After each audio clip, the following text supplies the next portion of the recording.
Welcome back. Chapter 25, Saturday, June 17, 2017.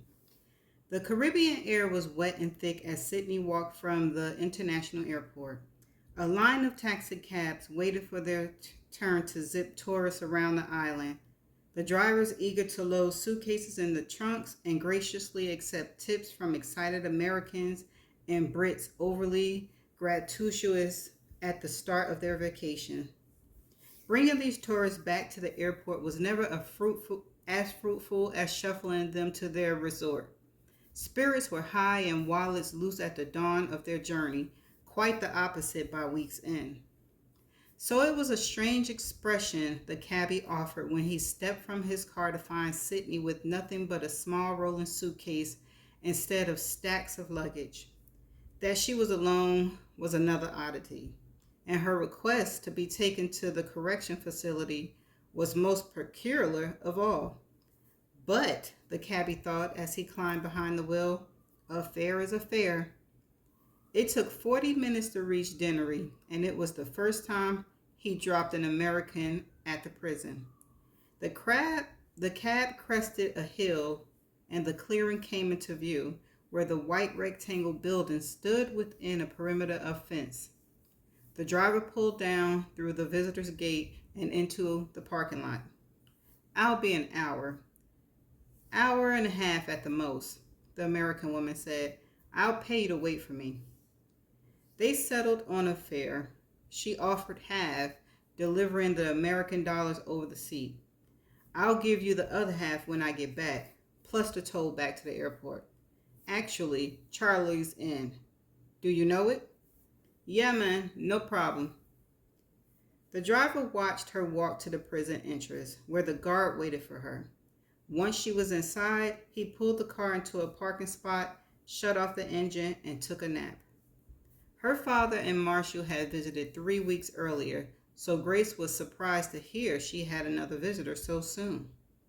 Usually they came every 3 to 4 months. Sometimes it stretched to longer intervals, and she always recognized the annoyance in Marshall's eyes at the long span between visits. Despite Marshall's attempts to disguise it, Grace knew his condition was deteriorating. She noticed that his motor skills had diminished greatly in the last 2 years. The day he showed up in a wheelchair broke her heart. Marshall always complained to Grace that they wouldn't come any sooner, referring to their parents. Although Grace appreciated her brother's loyalty and his desire to see her more often, she was no fool. Grace understood the cost, both in time and treasure, it took to travel to a foreign country to visit a daughter they loved, but whom they had determined they could no longer help. That Marshall simply didn't have the means or the ability to visit on his own was another source of his anger. His independent spirit, even after 2 decades of being reliant on his parents, had never died. The accident, that horrible part of their life, had taken so much from him, but it hadn't harmed his rebellious or sovereign mindset. With subtle head shakes and quick winks that went unnoticed by her parents, Grace always let Marshall know during their visits that she understood. If it were up to him, he'd come every weekend, and Grace truly believed that if Marshall had been a normally functioning adult with a middle-class job, he would come to St. Lucia's every week or two to visit her. It broke Grace's heart that her parents, aging and tired after nearly 20 years of caring for their ailing son, had relied more and more lately on outside help for Marshall's care. Marshall hated the facility where they were planning to place him, something he made very clear in his letters to Grace. Although he was unable to travel independently to St. Lucia, Marshall was free to communicate through written words. His letters had become one of Grace's greatest comforts over the years. They arrived like clockwork, at least twice a week, sometimes more, and Grace never grew tired of them.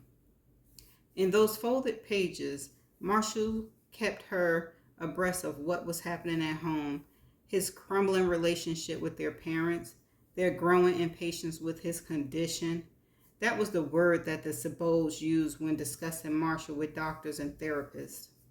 From Marshall's visits over the years and from his letters, Grace knew that no one gave her younger brother enough credit. He never He'd never be the athlete he once was and would never mentally be the same person he was before they climbed into the car on that fateful night. But Grace's brother was still one of the smartest people she knew. His intelligence was etched throughout his letters.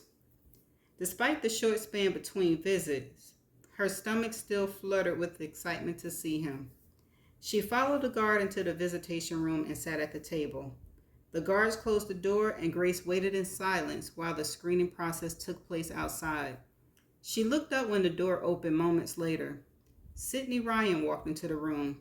Grace smiled. "This is unexpected.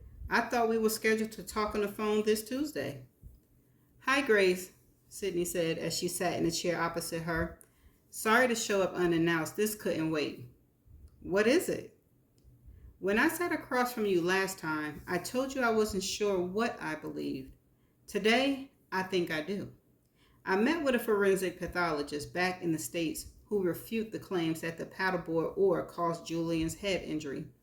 And although it's her opinion, she backed it up quite impressively with an experimentation that I hope to base the next episode on." "That is great," Grace said. Grace's eyes became wet with tears. "Sorry," she said as she wiped her eyes and took a deep, calming breath. "It's been a long time since I've cried over any of this, but someone is listening to me. Finally, someone is helping me. I knew that you'd find something if you looked." She reached across the table and squeezed Sydney's hand. "Thank you."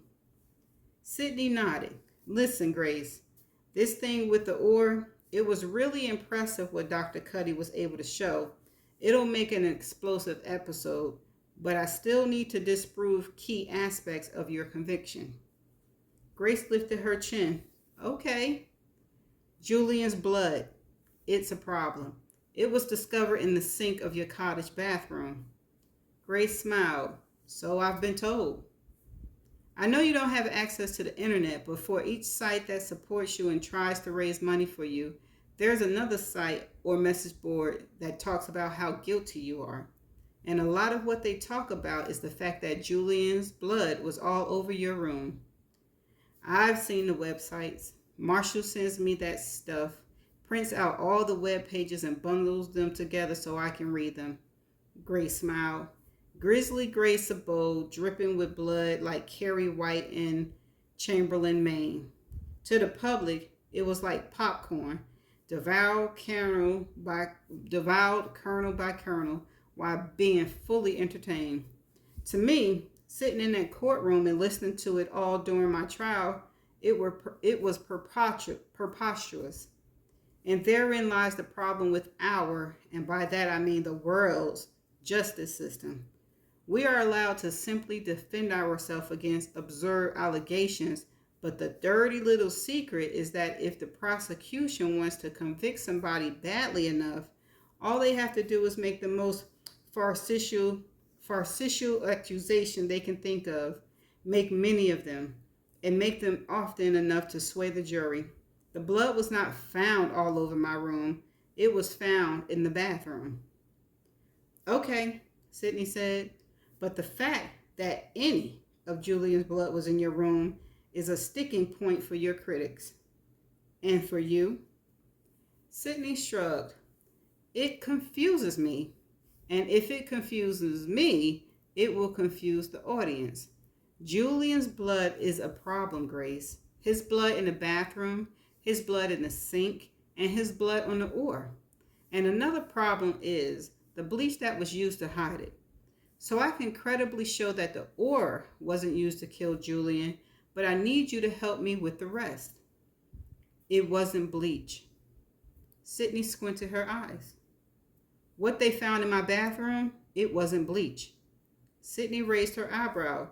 "What was it?" "Okay." "Alkene dimethyl benzyl, ammonia chloride." Grace said. What's that? Sydney asked. Grace leaned forward so her elbows rested on the table. The active ingredients in Clorox wipes. Oh, the Girl of Sugar Beach. The Razor Blade, part of episode 4, based on the interview with Grace Sabold. Damn it! What's the matter? Grace asked. She lay within a mess of white sheets in the king-size 4-post bed that dominated the Sugar Beach cottage. I cut myself, Julian said from the bathroom. Why are you shaving? We're on vacation. This is a problem. I'm bleeding like a sieve. Grace untangled herself from the covers and climbed out of bed. The morning sun shone off the mahogany floor, promising a beautiful day of sunbathing.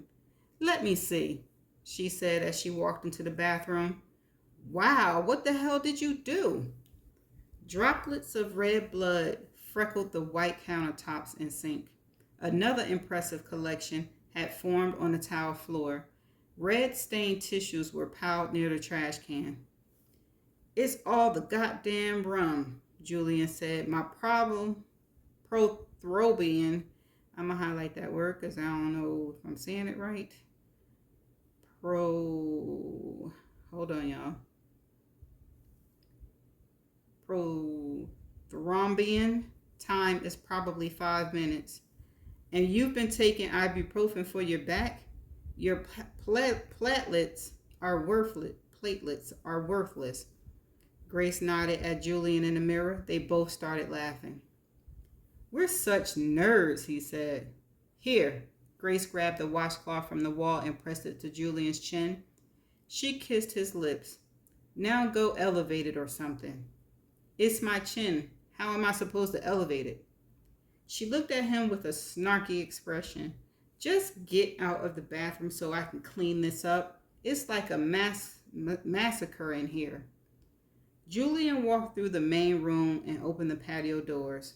He kept the washcloth pressed to his chin as he sat in the warm sun and stared at the pitons. In the bathroom, Grace opened the cabinet under the sink and found a container of Clorox wipes. She pulled several from the dispenser and began cleaning the blood. It's like a slaughter, Grace said as she balanced on the paddleboard. She dug the long oar into the water on the right side and then lifted it across the board to do the same on the left. Julian sat in front of her, his legs straight and his heels hanging off the end of the board. It's not going to clot. The alcohol and Advil will help make it drip all day. His chin was still oozing, and the bandage he received from the nurse's station was beyond saturated. Now nothing but a red piece of adhesive on his chin. Getting your heart racing is not going to help any, Grace said. But I can't get us back. The current is too strong. Are you serious? I'm weak from blood loss. Give me a break. Take me back to the shore. I want a mojito. Julian turned and looked up at Grace, who was standing on the paddleboard behind him. The sun was high in the sky, the silhouettes of her head intermediately blocking its ray and casting a shadow over Julian. The oar rested on her shoulder, her fist gripped tightly around the shaft. Bleeding like a stuck pig, Julian said, and my girlfriend can't get me back to dry land. He gripped the edge of the board and leaned quickly to his right. Grace screamed as they both splashed into the ocean. That's the end of chapter 25.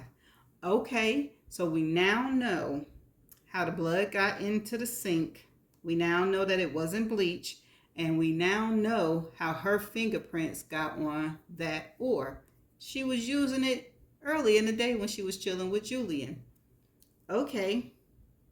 It's starting to seem like she didn't do it, right? Who did it?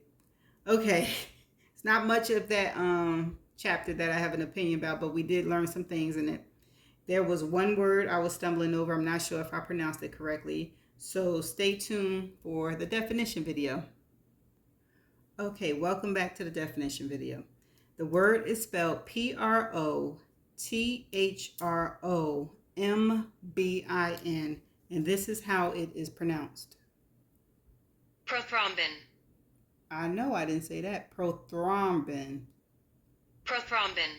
Prothrombin. Okay, it's a noun, a protein present in blood plasma, which is converted into active thrombin during coagulation.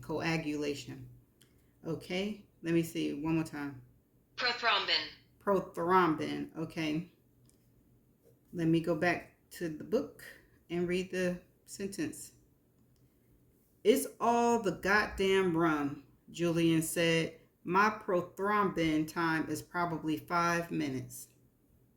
Well, okay. So that's the end of the definition video. I shall see you in the next chapter.